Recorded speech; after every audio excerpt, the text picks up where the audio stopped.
Hi, this is Majinoni, and here's my review for Thunderbolts number 154 and Annihilators number 1 of 4. Let's start off with the Annihilators first. Now, I really was looking forward to the Annihilators. Everything, all the space stories were really good. The Thanos stories, spectacular. So I was all on board with this, considering this is the cosmic. Like, if you were to have a Cosmic Avengers with just the heavy hitters, this is the team that you would want.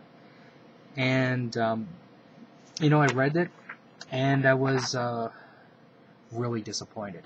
And I'll get into that in just a second. In a nutshell, the basic story is, if you remember from the previous Thanos book, that one-shot, basically the team got together, and a Space Knight appeared, saying that, hey, I'm here, and, dire wraths are coming. Now, this guy here, his name was Dr. Dread, and these guys over here were basically studying the fissure in the universe where it's split, and this guy is very interested in learning how to cause it, to happen again, which obviously is a bad thing. Battle ensues, and obviously Dr. Dread is going to win. Now, this is now where I'm getting to the point where I was really, really disappointed. You have, like I said, one of the greatest team-ups of, like I said, these are all alpha, cosmic characters, except for maybe Ronan. And they get completely smacked down by the Space Knight. Now, I understand why they're doing what they're doing. It's like, one, you have to build up the Space Knight's credibility. Majority of the fans have never seen a Space Knight before, other than that really short period of time during where Phalanx took over in that one space story arc. And then even then, they weren't like, wow. And the other thing is, they had to show the limitation to really how weak this team actually is. And once they showed how weak this team it was, then I realized, like, why do I even want to buy this book any longer? Because you've completely taken out the joy of me wanting to read it. Now, the only reason why this book is weak is the fact that the Space Knight, like I said, single-handedly made these characters look like children. And the reason was, every one of these characters held back. Because what would happen is, if they used full power, the space station that they were on would just be destroyed. And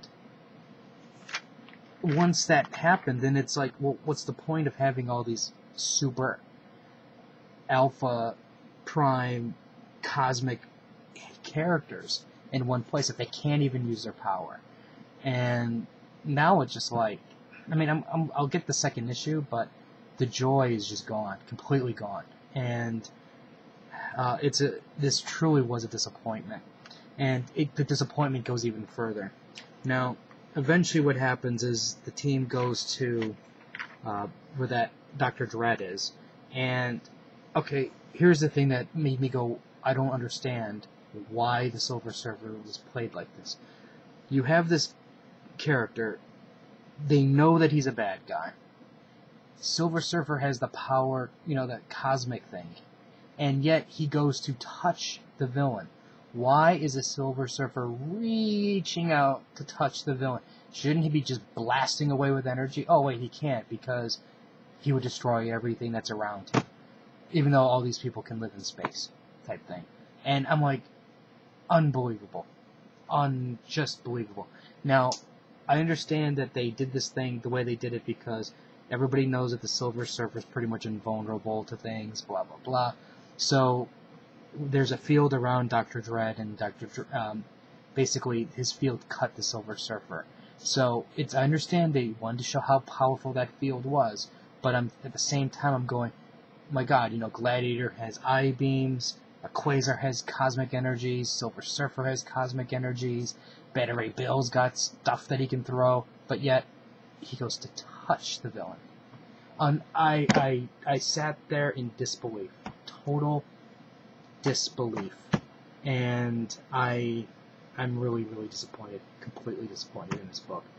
Now, basically, for those of you who don't know, Dr. Dread is actually a villain from Rom Space Knight. He's like a Dire Wrath sorcerer. Now, the Dire Wraths were an offshoot of the Skrulls, and these guys were banished into this other dimension of like a dark sun type thing. And then what he's trying to do basically is release his fellow people, which, you know, like, I'm like, great story angle. We haven't seen these characters in years, but you've made this team look like buffoons, and, you know, I just can't watch it. I just can't. It's gonna be difficult to finish it. Now, on the plus side, there's a Rocket Raccoon backup story, and basically, Rocket Raccoon is working for a company as a mail delivery guy, and well, the funny thing is the only reason why he was hired for this job is because this company had to have a quota of cute, furry characters that would boost morale, and that's why he got hired. Well, things don't work out very well.